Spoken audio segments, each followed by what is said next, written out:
जो गऊ थी वो रो रही थी और जो बैल था वो एक पैर पर खड़ा हुआ था, 3 पैर उसके नहीं थे। दोनों मानव भाषा में बात कर रहे।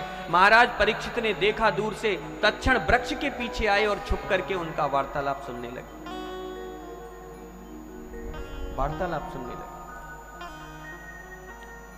वो बैल जो एक पैर पर खड़ा हुआ वो गऊ से कहता है, तुम्हारी आंख में आंसू क्यों हैं? तुम क्यों रोती हो? बंधुओं, आपको शायद नहीं पता होगा, ये जो गऊ है जो रो रही है ये साक्षात पृथ्वी देवी है और जो बैल है वो साक्षात धर्म है। देखो, वैसे तो बैल के 4 चरण होते हैं, 4 पैर होते हैं, सत्य, शौच, दया और तप। लेकिन 3 पैर तो कट चुके, कलयुग में केवल एक चरण पर धर्म रुका हुआ है, सत्य रूपी चरण पर, उसी पर खड़ा है।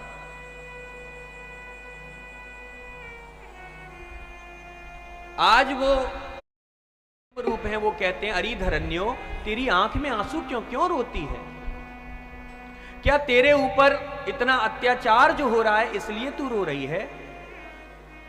क्या शरण में आने वाले गौ ब्राह्मण संत की कोई रक्षा नहीं करता इसलिए तुझे कष्ट है? या इतने राक्षस प्रवृत्ति के राजा उत्पन्न हो गए जो अत्याचार कर रहे हैं इसलिए तुझे कष्ट है? तू क्यों रोती है?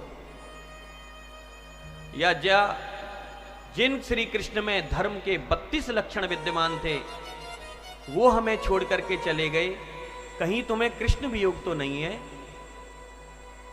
पृथ्वी ने कहा, हाँ महाराज, मुझे कृष्ण वियोग है। जिन भगवान के अंदर धर्म के 32 लक्षण विद्यमान थे वो हमें छोड़ करके चले गए, इसलिए मुझे कृष्ण वियोग है महाराज, कृष्ण वियोग है। ये दोनों मानव भाषा में बात कर ही रहे थे। तभी महाराज परीक्षित ने देखा कि एक काला काला पुरुष निकल करके आया और उसके हाथ में लाठी थी, डंडा, सिर पर मुकुट। उसने आकर के लात से तो गौ माता पर प्रहार किया और डंडे से वो धर्म का जो एक चरण था उसे तोड़ने लगा। ये दृश्य जब महाराज परीक्षित ने देखा, महाराज परीक्षित को ये दृश्य देख करके क्रोध आ गया।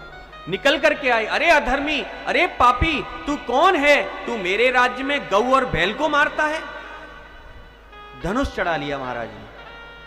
बता तू कौन है, मैं तेरा वध कर दूंगा। वो काला काला पुरुष महाराज परीक्षित के चरणों में गिर गया। कहा, महाराज मेरे अपराध क्षमा करो, लेकिन आप मुझे नहीं जानते, मेरा नाम है कली, मैं कलयुग हूं महाराज, और अब मेरा समय आ गया है। परीक्षित ने कहा, कली तुम?